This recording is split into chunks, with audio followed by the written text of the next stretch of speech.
all to be here with you all today. So, want to just thank you for joining me. We are going live.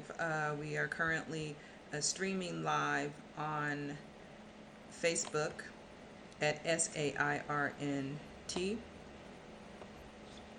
on Twitter at Some Sweet Foods, on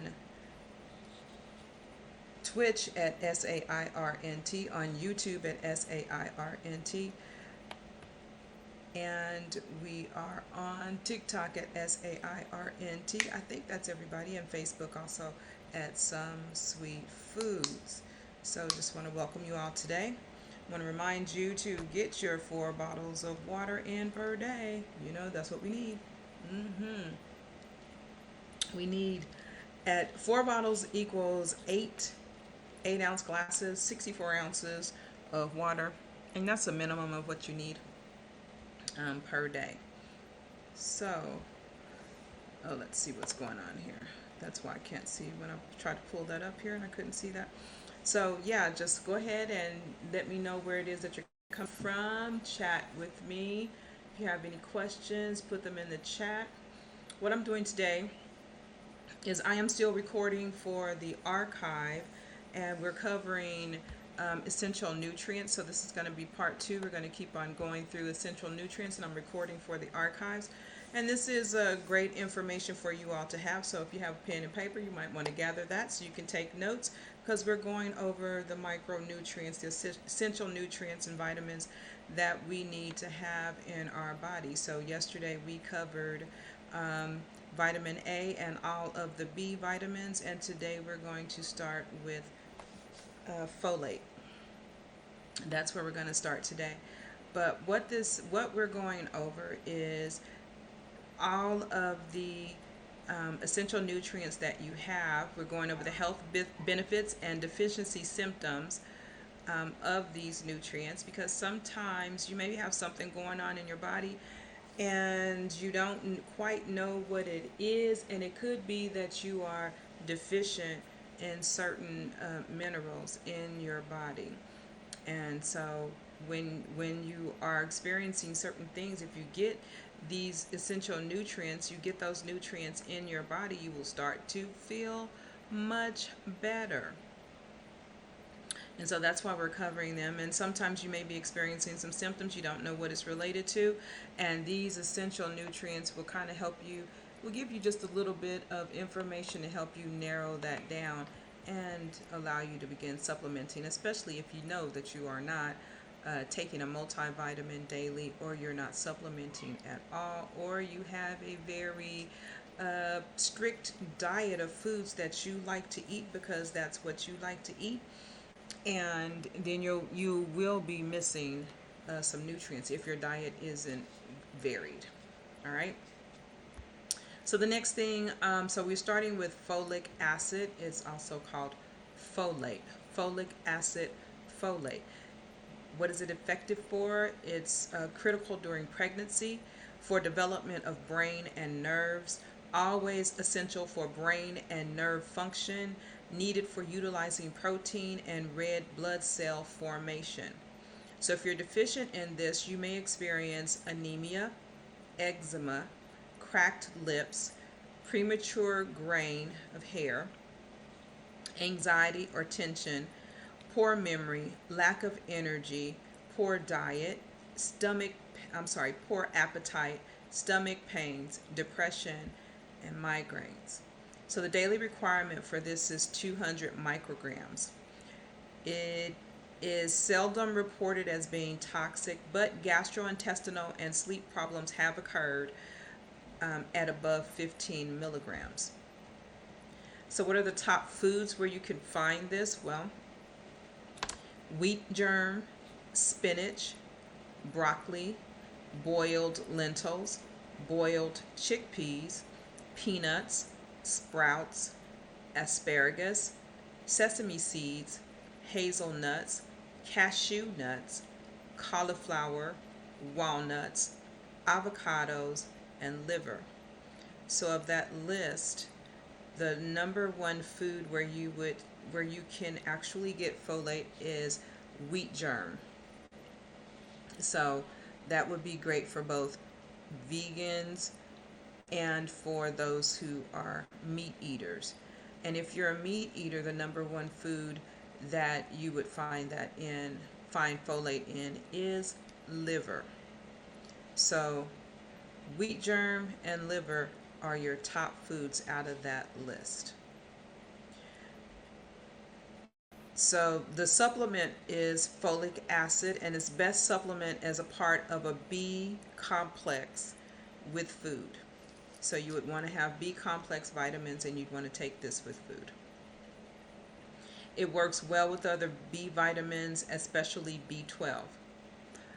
What it doesn't work well with is high temperature. You'll kill it off at high temperatures, high heat cooking, light food processing, and birth control pills.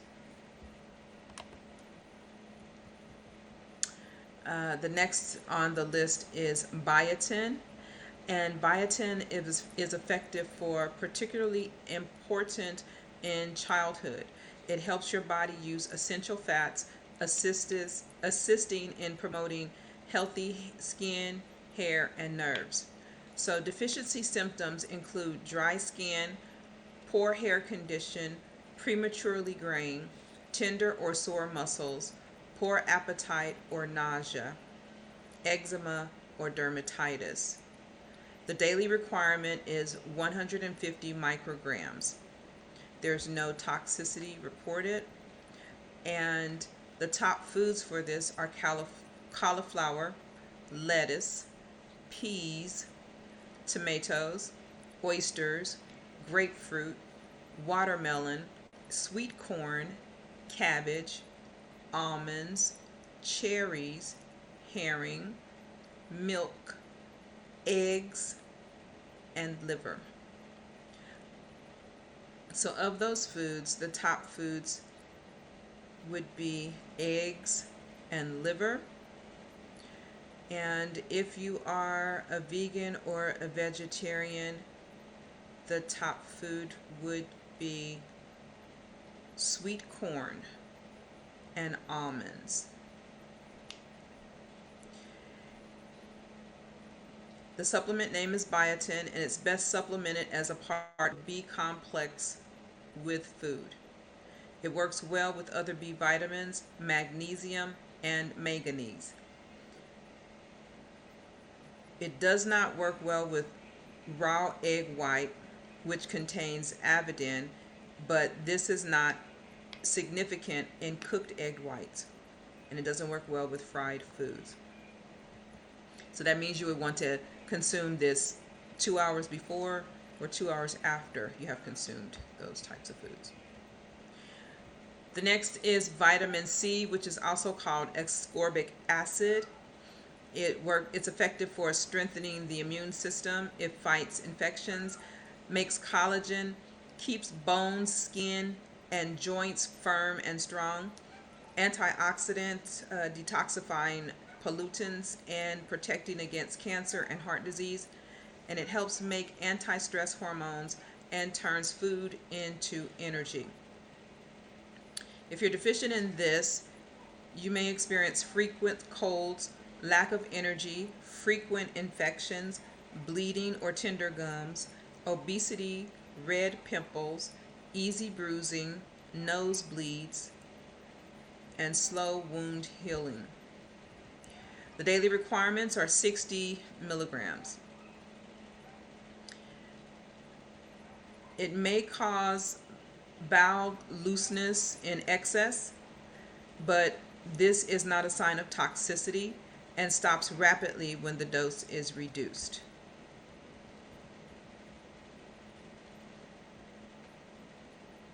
Top foods for this are peppers, watercress, cabbage, broccoli, cauliflower, strawberries, lemons, kiwi fruit, peas, melons, oranges, grapefruit, limes, and tomato. And of those foods, peppers is the highest on the list, is number one. Or I'm sorry, peppers and broccoli are number one on the list. The supplement name, the ascorbic form is calcium ascorbate, is calcium ascorbate, magnesium ascorbate, and they're easily tolerated. They work well with bioflavonoids in fruit and vegetables to increase its effects, and it works with B vitamins to produce energy. It works with vitamin E as an antioxidant. The adversaries, or what it doesn't work well with, is smoking, alcohol, pollution, stress, and fried foods. Next on the list is vitamin D, and if you know that vitamin D is a hormone, and it helps maintain strong, healthy bones by retaining calcium. Also involved in regulating the immune system and immune cells, where it might indirectly help reduce the risk of certain cancers. If you're deficient in vitamin D, you may experience joint pain or stiffness, backache, tooth decay, muscle cramps, and hair loss. The daily requirements are 5 micrograms per day. It's potentially toxic at 1,250 micrograms. The top foods for this are herring, mackerel, salmon, sardines, oysters, cottage cheese, and eggs, with herring being the number one food, followed by mackerel.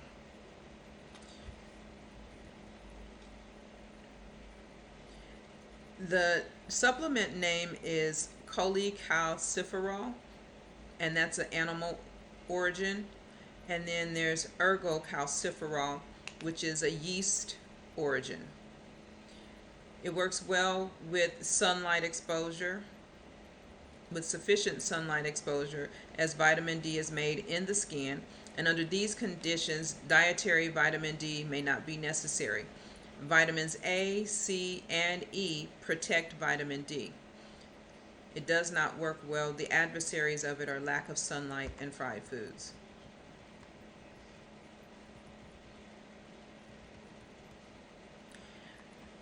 The next vitamin is vitamin E, or D-alpha tocopherol. So it's effective it's an antioxidant. It protects cells from damage, including against cancer, and it helps the body use oxygen, preventing blood clots, thrombosis, atherosclerosis, and it improves wound healing and fertility, and it's good for the skin. If you're deficient in this, you may have a lack of sex drive, exhaustion after light exercise, easy bruising, slow wound healing, varicose veins, loss of muscle tone, and infertility. So the daily recommended requirements of this is 12 milligrams, and there is no toxicity reported below 2,000 milligrams of D-alpha tocopherol in long-term use, and 35 milligrams short-term use, or 35,000 milligrams in short-term use.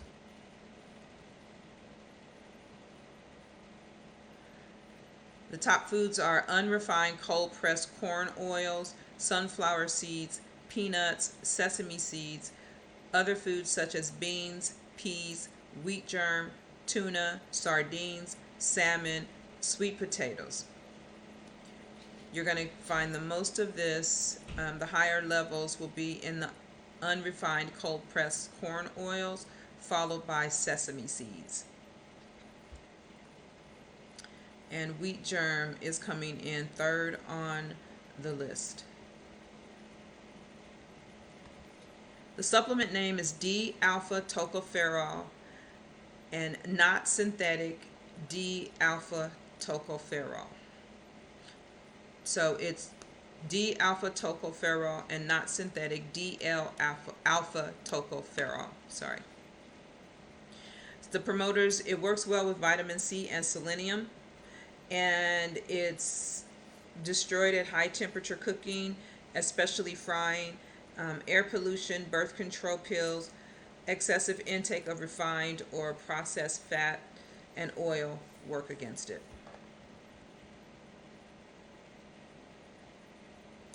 The next vitamin is K, vitamin K, phylloquinone. It's effective. It controls blood clotting, bone health, heart disease prevention, reduces neural damage, diminishes post-operative bruising, and neutralizes free radicals. If you're deficient in this, you may hemorrhage or experience bleeding, easy bleeding, anemia, easy bruising, gum, and nosebleeds. There are no daily recommended requirements. There are no toxic levels of any concern. It's found in cauliflower, Brussels sprouts, lettuce, cabbage, beans, broccoli, peas, watercress, asparagus, potatoes, corn oil, tomatoes, and milk, with cauliflower being the number one place where you can find this, followed by Brussels sprouts. It's not necessary to supplement for this, and it promotes a healthy intestinal bacteria, and there's no need for dietary source. And antibiotics works against it, and in babies, lack of breastfeeding.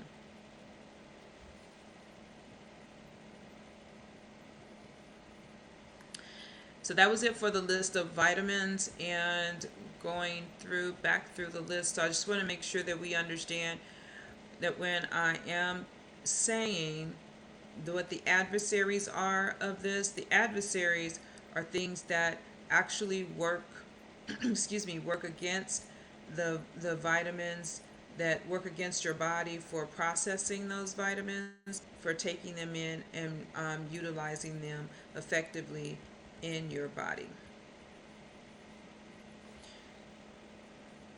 So to maximize the positive effects of each nutrient, you want to reduce or minimize or eliminate your exposure to the adversaries. So you want to make sure that you are not doing those things so that you can get your vitamins in. So the next on the list, what we're going to go over are going to be minerals. So we're going to talk about the minerals, and in a second to pull the list up of minerals.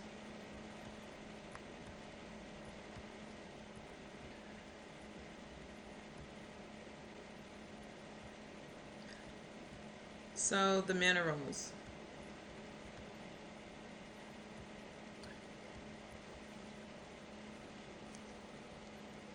We're starting with calcium. Calcium is effective for promoting healthy heart. It clots blood. It promotes healthy nerves.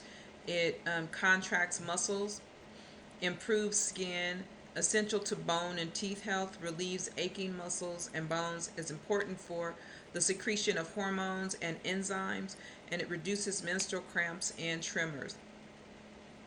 If you're deficient in this, you may experience muscle cramps or tremors, insomnia or nervousness, joint pain or arthritis, tooth decay, and high blood pressure. Daily recommended requirements are 800 milligrams. So calcium. Problems of excessive calcium arise from other factors such as excessive vitamin D intake above 625 micrograms per day. Excess will interfere with the absorption of other minerals, especially if their intake is slightly low. So it may lead to calcification of kidneys, heart, and other soft tissue, meaning kidney stones. The top foods for this are Swiss cheese, cheddar cheese, almonds, brewer's yeast, parsley, corn tortillas, globe artichokes, prunes, pumpkin seeds, cooked dried beans, cabbage, and winter wheat, with Swiss cheese being number one on the list, followed by cheddar cheese, and if you are vegan, almond or brewer's yeast would be your choice. So calcium, it is the best forms of calcium to supplement with are calcium amino acid chelate or citrate, which are approximately twice as well absorbed as calcium carbonate. It works well in a ratio of 3 to 2 calcium and magnesium, and 2 to 1 calcium and phosphorus, vitamin D and boron, and with exercise. So the adversaries of this are hormone imbalances, alcohol, lack of exercise, caffeine, and tea, lack of hydrochloric acid, and excess fat or phosphorus, which hinders the absorption. Stress causes increased excretion.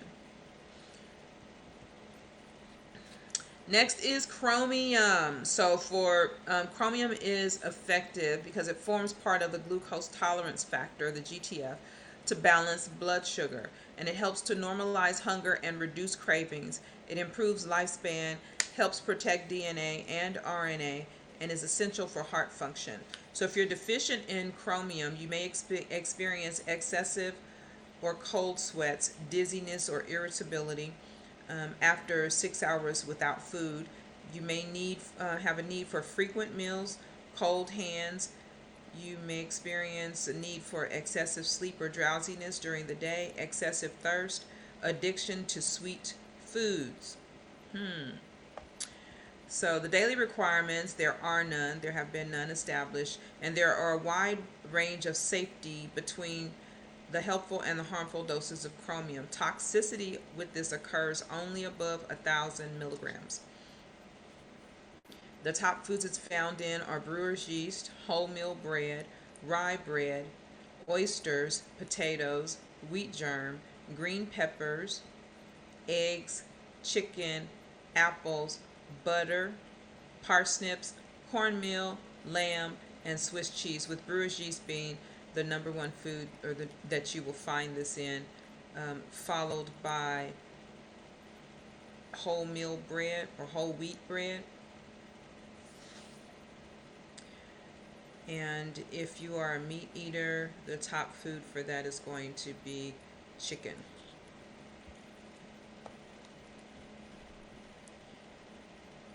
So the supplement is called chromium polynicotinate or picolinate and brewer's yeast. And it works well with B3 and 3 amino acids, glycine, glutamic acid, and cysteine, combined to form glucose tolerance factor, GTF. So you want to combine those. Again, that is glycine, glutamic acid, and cysteine. And it promotes improved diet and exercise. So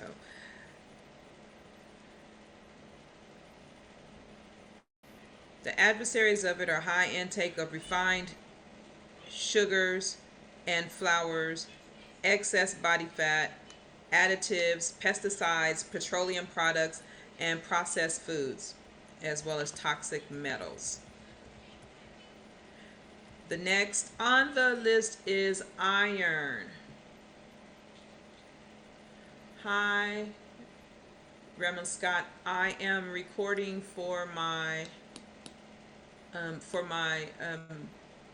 nutritional therapy archives.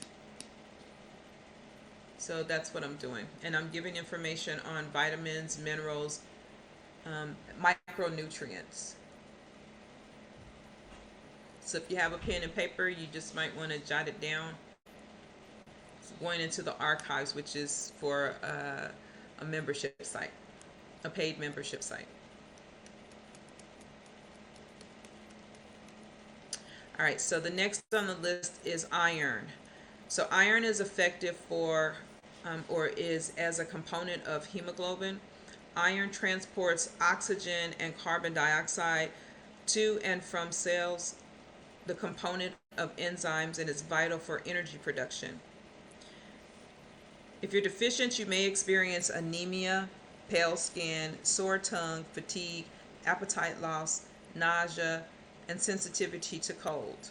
The recommended daily requirement is 14 milligrams, and it is not known to be toxic below 1,000 milligrams. It's found in pumpkin seeds, parsley, almonds, prunes, cashew nuts, raisins, Brazil nuts, walnuts, dates, pork, cooked dried beans, sesame seeds, and pecan nuts, with the number one food being pumpkin seed.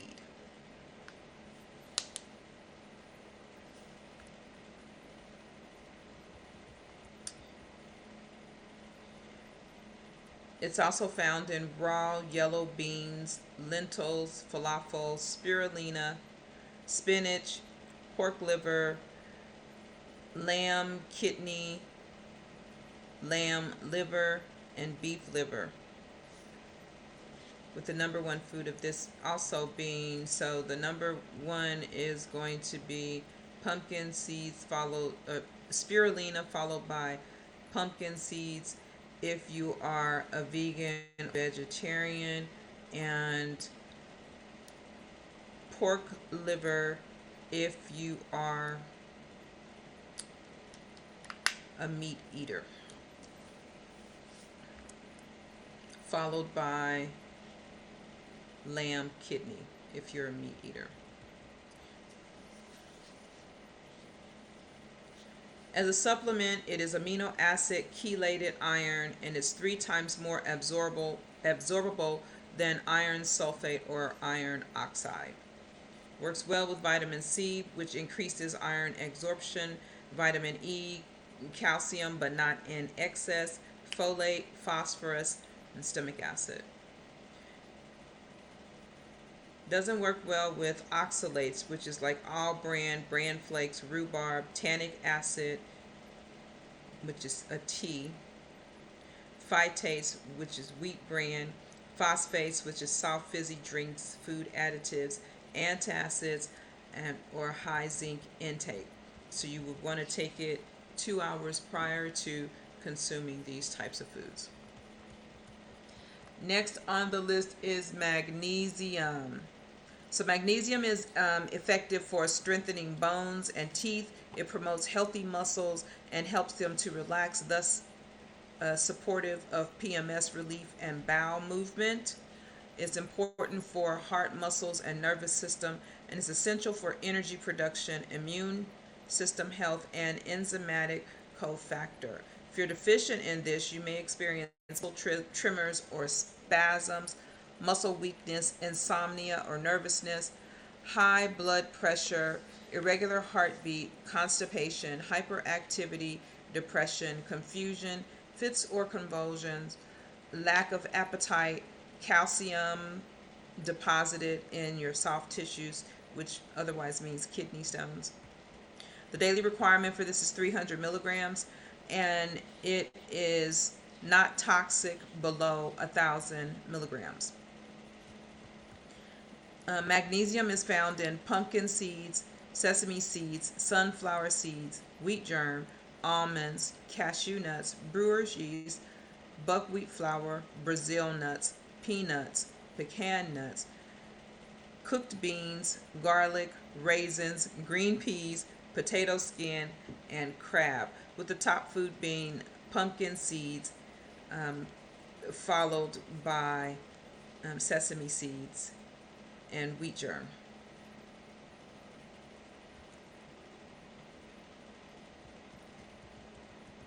Next, the supplement is called amino acid chelate and citrate, and they're better absorbed than magnesium carbonate or magnesium sulfate. So it works well with vitamins B1, B6, vitamin C and D, zinc, calcium, and phosphorus. The adversaries of it are large amounts of calcium in dairy, proteins, fats, oxalates, which is all bran or rhubarb, and phytates, which wheat bread. So you want to take it 2 hours before these consuming these foods, or 2 hours after. Next, we have manganese. So manganese is effective because it helps to form healthy bones.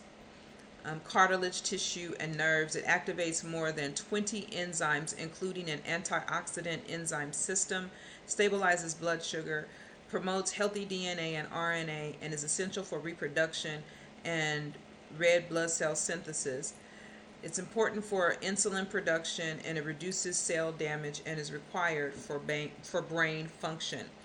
So if you have a deficiency with this, you may experience muscle twitches, childhood growing pains, dizziness or poor sense of balance, fits, convulsions, sore knees, and joint pain.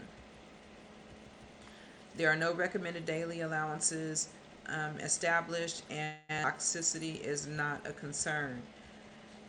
Foods that this is found in are watercress, pineapples, okra, endive, blackberries, raspberries, lettuce, grapes, lima beans, strawberries, oats, beetroot, and celery. The supplement name is amino acid chelate, manganese citrate, or gluconate. Works well with zinc, vitamins E, B1, C, and K. Does not work well in the presence of antibiotics, alcohol, refined foods, calcium, and phosphorus.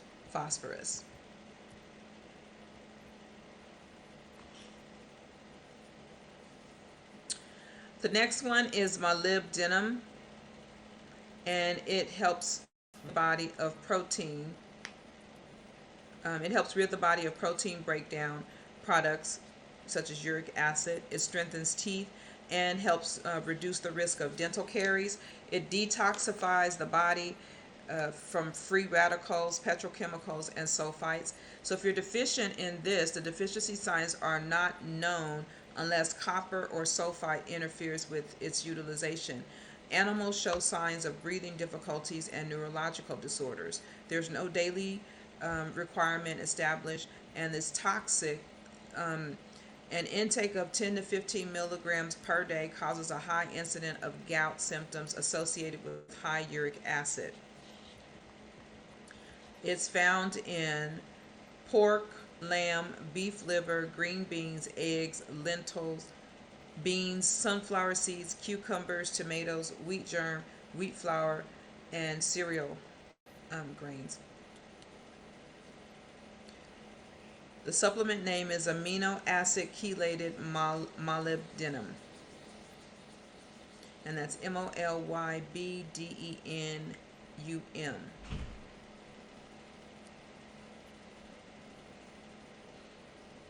It works well with protein, including sulfur-containing amino acids, carbohydrates, and fat, and it does not work well in the presence of copper and sulfates. And then the next one on the list, let me see how many we have left to go. We have quite a few left, so we're going to stop here with this last one here on the list, which is going to be phosphorus. So phosphorus is effective. It helps to form and maintain bone and teeth.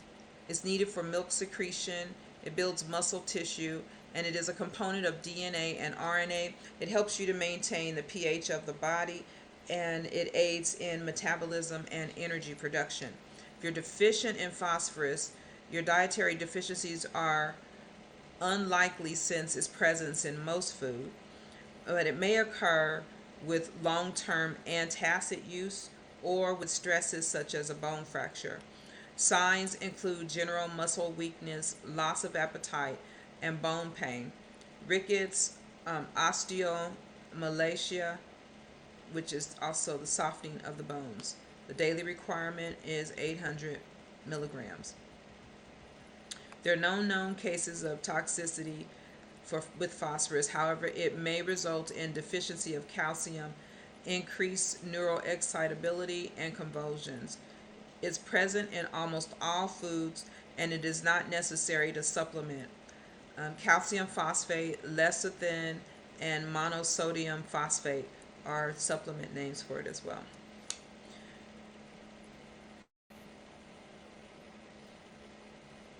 It works well with calcium, phosphorus, ratio, lactose, and vitamin D. Does not work well in the presence of too much iron, magnesium, and aluminum. So that is it for today. I'm going to start next time I come back with potassium. We'll be discussing that. So I hope you all were able to take some notes and get that information down. These are vitamins and minerals that are essential, and as I said before, I am recording this to go into my archive for my membership, for the new membership site with Sarah Nutritional Therapy. So these are going to be available, but until that is completely done and this is archived, it's available. You can get this if you need to read over it, go over it again, or listen to it again. You can get it at wherever where we stream live at. So on every place where it's being streamed live at, you can get it there, which is going to be YouTube at SAIRNT, Twitch at SAIRNT, Facebook at SAIRNT, TikTok at SAIRNT, and Twitter at Some Sweet Foods, and Facebook at Some Sweet Foods. So you can catch it, go get it there if you want to listen to it again, if you want to take notes, if you weren't able to take notes, if you just if you want to refresh yourself, you can get it there. Do want to thank you all for joining me today. I am losing my voice. Look at a little scraggly there. But yeah, so I'm just reading this, like I said, I'm reading this so that I can then place it in the archives and save it for future use. So I'm going to start back to having guests after March the 17th. So probably with the first week in April, we'll be having guests again, and I won't be recording these things for the archives.